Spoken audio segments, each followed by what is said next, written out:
Welcome to Dominant Mets Nation. Welcome back, baseball fans, and most importantly, welcome back, Mets fans. Today we have a crazy video. I am still upset. I've actually waited an extra day to do this video because I want to try to think about this rationally. But first, if you could please do me a favor, make things a bit better today. Like and subscribe. That means so much to the channel, especially to our growth. I can't thank you enough. So again, like and subscribe.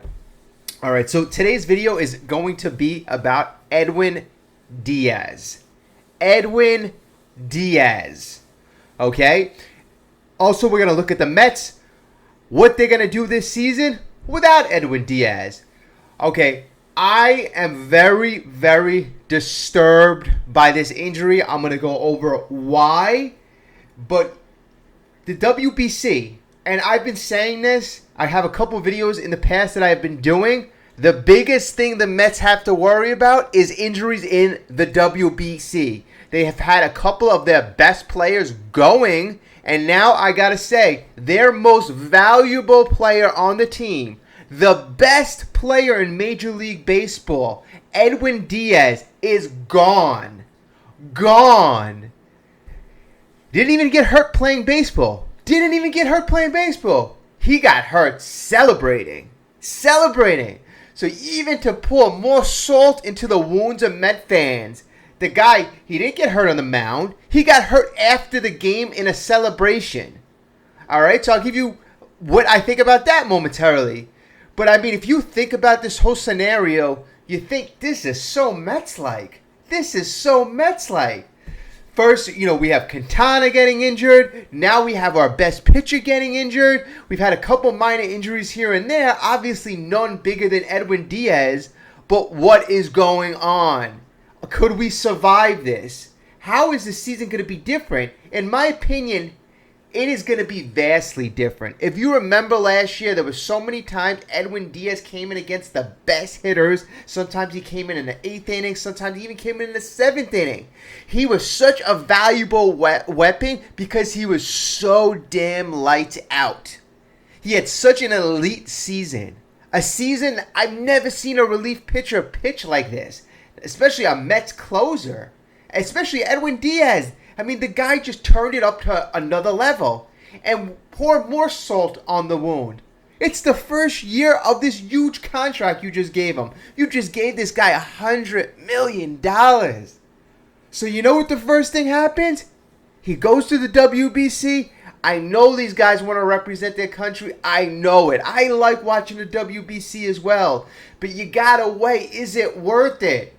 We have to start. Major League Baseball wants their guys to go there, I'm assuming, because it promotes the game. It promotes the games all around the world. So you have a huge advantage to Major League Baseball.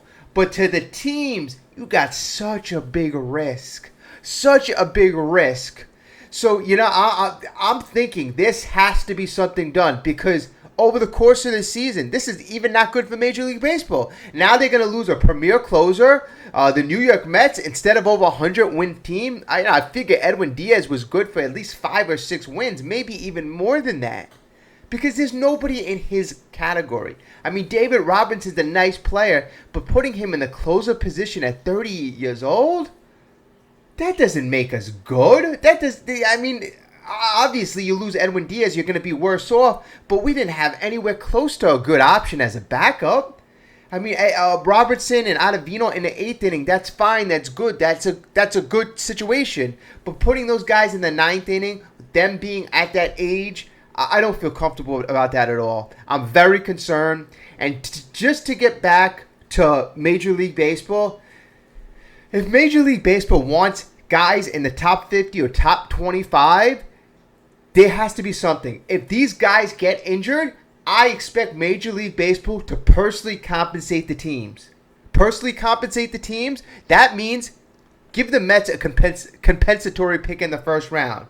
You want us to look good and give our players to the teams to go play overseas, risk injury? We have to protect ourselves. Now, thank God the contract that Edwin Diaz was supposed to be paid this year looks to be insured because he got hurt in the WBC. So it doesn't look like that money is going to be on the books. We're going to see, and I'm waiting for actually more confirmation on this, if it's going to count against the cap. So even though the Mets don't have to pay, we have to see if the figure is going to count against the cap. That's important because the Mets are over the 292 threshold. Okay, so what do I think about Edwin Diaz? Now, the guy, he really wanted to play for Puerto Rico, right? And actually, that was one of the teams I was rooting for because they had so many Mets on the team. But the guy just signed a $100 million contract. And his number one obligation was to the New York Mets. And he's a closer. So there is going to be maximum effort every single time he pitches. I mean, I would be so nervous to be in that situation. I wouldn't want to put myself in that situation. Obviously, I'm not an elite athlete, but you look at a guy like Kodai Senga and other guys who didn't go to the WBC. There's many guys who wanted to play, but they were concerned about their team. They don't want to risk injury. They don't want to lose time with their team. It was more effective to be with the ball club, alleviate the risk of injury, and be in spring training. So now we're without our best closer. Obviously, without the best closer in Major League Baseball, the Mets are heavily diminished. I don't care what anybody says, they are heavily diminished without this player. And I want to be realistic with you. It's not rainbows and sunshines today. We have to be realistic. We just took a major loss. And like I said, we might have lost our most valuable player.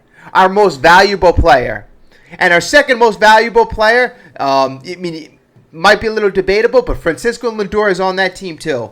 You know, I wish to God he stays healthy. You see how good he's playing. You see how much he's become a leader. He's actually the leader of Team Puerto Rico. But you know what? This is the risk. The WBC, it's fun to watch. It's fun to see the competition between all the different countries, and the guys get to play for their home countries. I mean, it's something that everybody is passionate about. All right, so you can actually see that through the TV. You can feel it. But this is an injury that's going to linger all year long. Now. We're going to have to, every time there's a situation, we're up 2-1, 1-0, it's a tight ball game. Max Scherzer's up for the win. Justin Verlander's up for the win. Now we got a guy going in the ninth inning, David Robertson, and he blows it. And every single time that happens, we're going to be thinking back to the WBC and was it worth it? Okay. So that's what I have today. It's still very, very upsetting. It's very, very upsetting. I feel like just tuning out, right now. And, but you know what?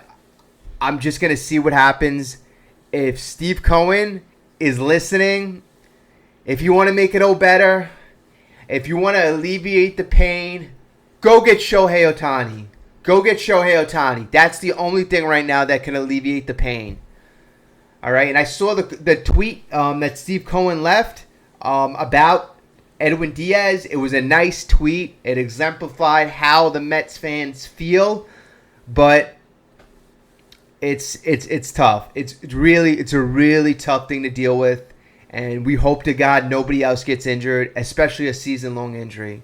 I mean, like, another thing. It's not even like the guy got injured and he's going to be back in May or June. This looks to be an 8-9 month injury, which would curtail and keep him away from the whole entire 2023 season. So it is what it is. The Mets still are a good team. They still have good resources. They still could make moves. So it's not the end of the world. But are we in a lesser position than we were a few days ago? We certainly are. So that just is what it is. And I will keep you updated about my thoughts and opinions about anything else that may occur. But this is something that wasn't the most positive video. It's just how I felt. All right, thank you again for listening. Let's go Mets, and I will talk to you soon. Remember, like and subscribe.